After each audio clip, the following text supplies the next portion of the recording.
No, you're... Well then. You think back. You think it's time. Where do you stand? After all, what you do, Allow yourself with and the divinity? world to be purged of its source. That's what Lucian the Divine wanted with Dallas. So let's do that. Celeste.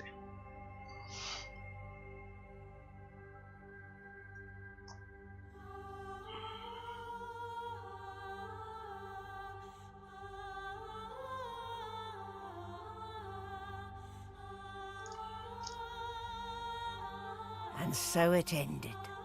A tale that began with my own ill-fated attempt to rid the world of the Godwoken.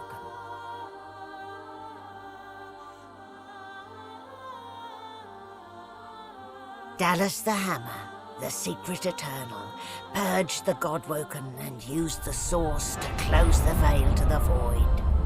The world was saved. Statues in memory of the Godwoken who sacrificed their source were erected all across Rivellon. They would never be forgotten. The Godwoken themselves became silent monks.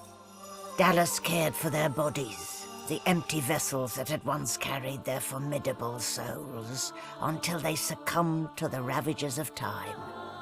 They were buried in the crypt where Lucian once stole the source from the gods, and where the Godwoken made the ultimate sacrifice.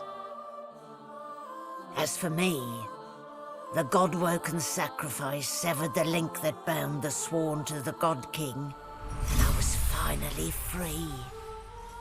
To atone for my sins, I spent the rest of my days taking care of the sick and elderly, telling the story of the Godwoken, that the world may never forget the greatest heroes Rivellon had ever seen. So this would be the sad ending. Best ending, but sad ending.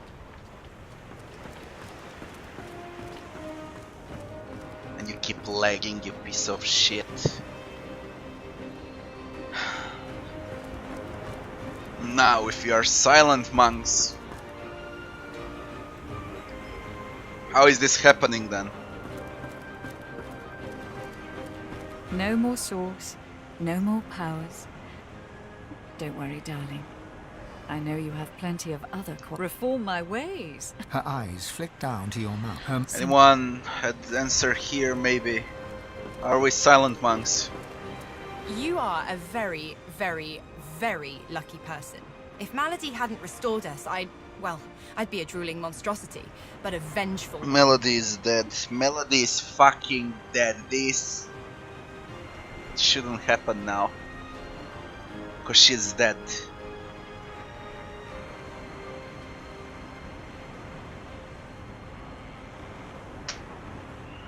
Greater good, schmater good. Gets what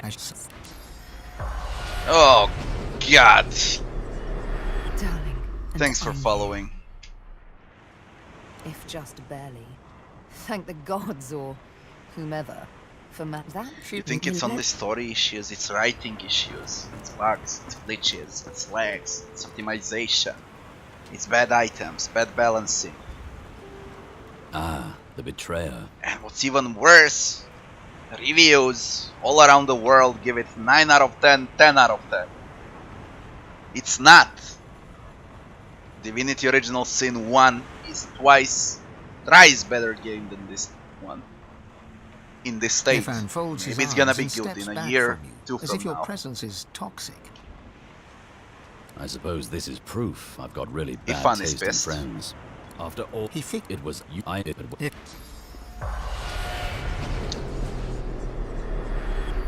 Alright, that's it. We start a new game. It gives me almost as much pleasure to speak to you as it does to be. Let's be honest. Forge Joy and Reaper's I Coast will are always be an ally to those that I am at the ready.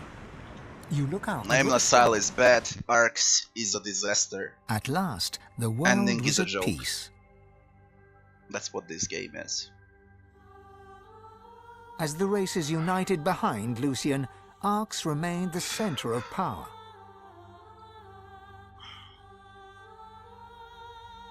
the ancient lizard empire opened its gates. The houses disbanded, and the empire adopted a pluralist quasi-democracy. Anyone could vote for whoever they pleased, as long as the House of Shadows approved.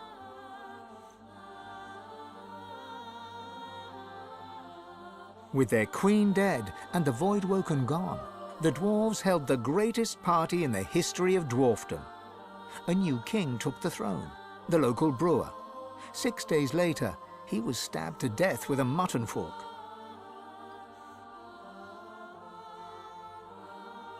Lucian made amends to the elves.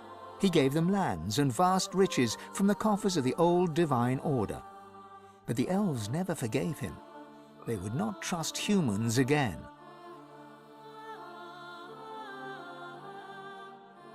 And in a dark forest on the far side of a desert, well beyond the high seas, the Black Ring came together once more.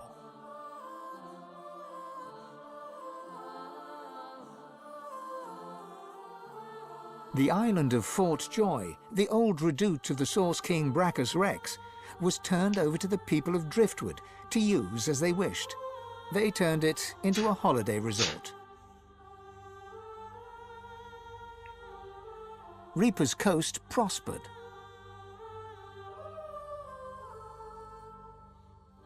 The fisheries returned, and the fertile farmlands produced the greatest harvests the surviving farmers had ever seen.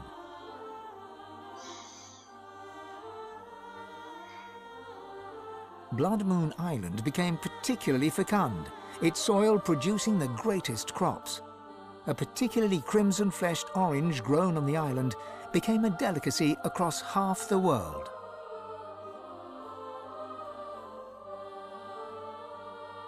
The Black Pit took fire. The oil there burns still.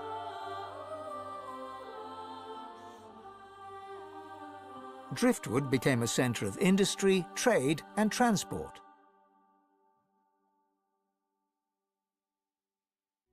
Lohar became mayor, and Brayton Barnes grew rich until, after a public argument over import duties, Barnes died in an accident, buried under several tons of fish, and also stabbed in the back with a gutting knife.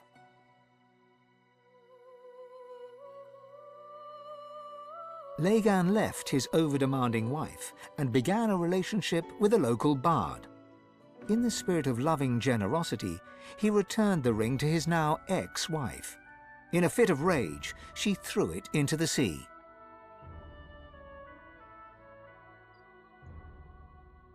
You would never forget Dorothea's kiss. Dorothea herself left Driftwood for the ancient empire, ever in search of the She's dead. perfect I kiss. killed her. She never found it, although once or twice I fucking she killed came her. close. Fuck. The nameless isle had vanished.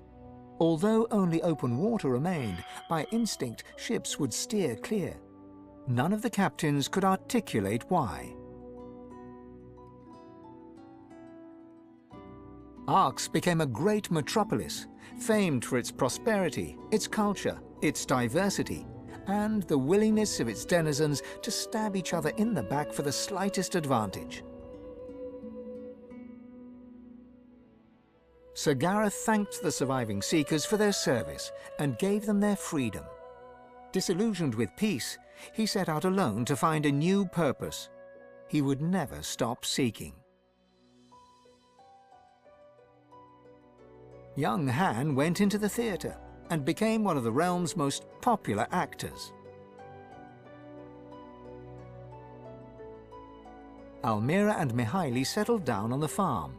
The locals liked and respected Almira. She never wanted for help, and deals always fell to her favor. She presumed she had them in thrall. The truth was, they just liked her.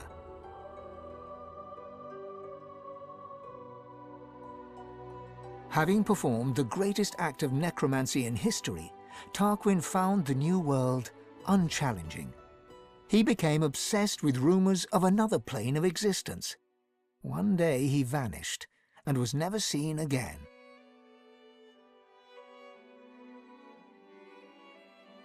Ahu the wizard became one of Lucien's most trusted advisors once more. He always knew that something had changed in the divine. He never discovered what that was, or, if he did, he never said a word.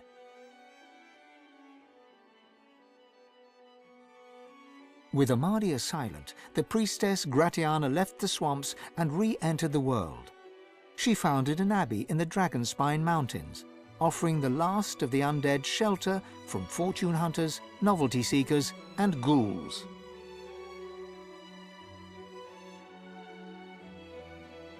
Lucien returned as divine, united the races, and became Lord Emperor of all Rivellon. Only Dallis knew that he was entirely powerless. Dallis and you. The Eternal, now known as Dallis, was a secret advisor to Lucien and to his successors. For eons she would walk in the world, and would outlive the peoples and all, and wander alone amongst the dying stars.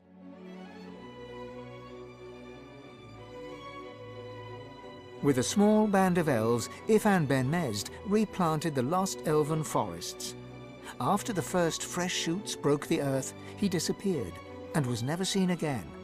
Some say Afrit, his soul wolf, walks the forests still. Sabine wandered the world. She became a household name, famed the realm over as a traveling hero, celebrated wherever she went. Enjoying life to the fullest, she was truly and finally free. Lohse returned to her music and enjoyed a storied career as Rivellon's premier musician. Dark moods would at times overtake her, and she would spend long hours walking in the wilds. She always returned with a new song. And then there was you.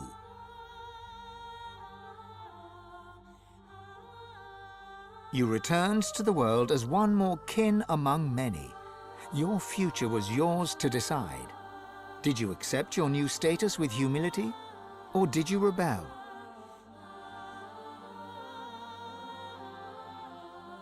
Only you know the truth. Only you know if you atone for your sins.